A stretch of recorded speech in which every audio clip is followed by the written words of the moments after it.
Thank you, Mr. Chairman. I appreciate today's hearing on stopping the spread of anti-Semitism on American campuses, because we do see a very real problem that is occurring all across the country.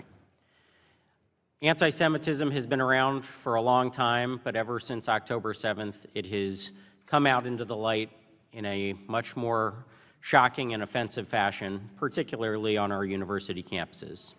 And when it presents itself, we appreciate that some of the university presidents are willing to identify those situations and call them out.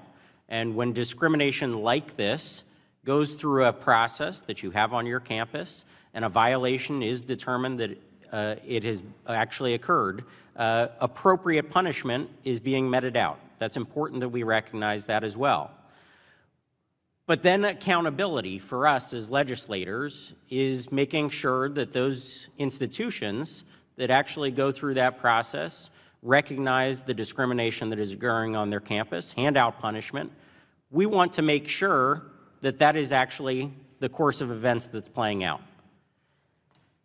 During the course of this testimony today, two of the university presidents have been very transparent with the aggregate information that they were willing to share about the punishments that were handed out on their university campus. One was not. One has evaded that conversation a number of times, saying that she was unable to provide that information. Under pressured testimony, twice though, you have acknowledged that punishment has occurred. So you have violated your own standard that you would not disclose or discuss any punishments that were occurring on your university campus. So my question to you, to the President, Dr. Raymond from Haverford College, is will you go back to your college campus, collect that aggregate information, we don't need any personal information, and share it with this committee about the punishments that have been handed out from your university to students or others who were involved in this discriminatory practice on your college campus? Representative Mackenzie, I appreciate your requesting that, and I can commit to our practices around this.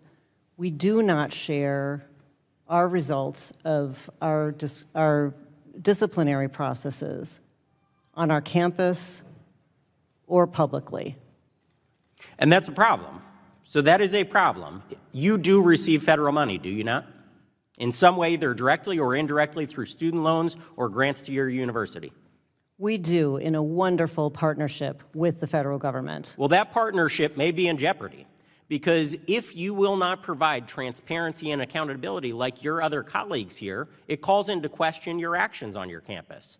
And so when people are concerned about discrimination that is happening on your college campus, which the list is pretty long at this point, it's very concerning the amount of incidents that have piled up at your college campus under your tenure, and yet you won't share any information about the punishment that has been handed out when discrimination that you acknowledge has happened on your campus, you won't share that anybody has actually been punished for that.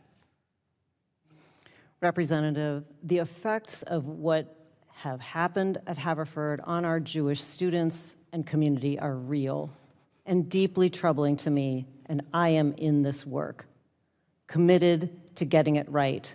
We have had many policy changes since October 7th in order to do this work better than we were able to do then.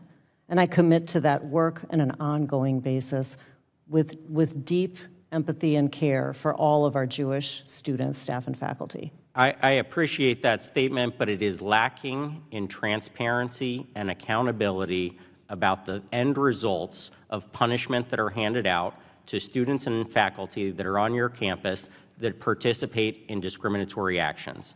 That should just be a baseline for receiving federal funding. You're willing to acknowledge that discriminatory actions have happened on your campus. You're willing to say that we are going to take some kind of action when that does occur. You're going to go through a process, but then you won't actually show those of us that are responsible for providing federal funding that you have actually done anything at the end of the day. So that is a very concerning course of action, and I think it's something that Congress should probably look into, saying that there needs to be transparency, there needs to be accountability, and those institutions that don't want to provide that and want to be evasive in remarks before Congress, want to avoid transparency and accountability in their actually publishing of the results of, in aggregate numbers, the fact that they have taken action against discriminatory behavior, I think that that probably warrants a further investigation. The Department of Education should be looking into that, and ultimately, they should be withholding funds from somebody who does not want to provide transparent and accurate information about how they are handling discrimination on their college campus. Thank you, and I yield back. Gentleman's time has expired. I thank the gentleman. I recognize the gentleman from Washington, Mr. Baumgartner. Thank you, Mr. Chair. Dr. Raymond, how many Americans were killed on